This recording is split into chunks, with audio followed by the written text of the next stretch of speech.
Ертеде шал мен кемпір болыпты. Шалы бір күні кемпіріне: кемпір, қамбаның түбін қақсаңшы, елеуішпен елеші, қарны ашқан шалыңа бауырсақ пісіріп берсеңші депті.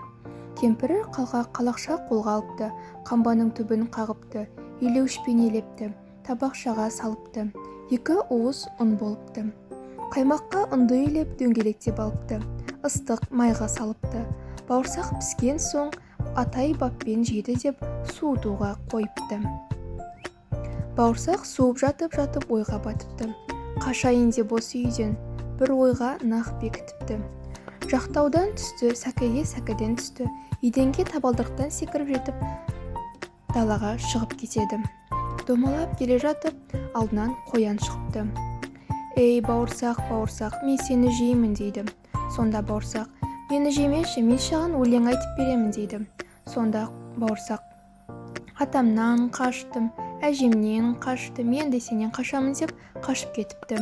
Солай келе жатып алдынан тағы да аю шығыпты.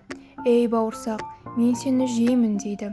Сонда бауырсақ: «Аю, мені жемеші, мен саған өлең айтып беремін» дейді.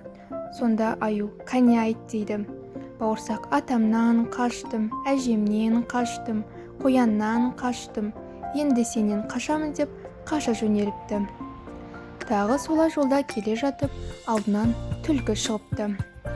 Ол қу түлкі бұл бауырсақтың ән айтатынын біліп, ол: «Менің мұрныма мініп, әніңді айтшы» дейді.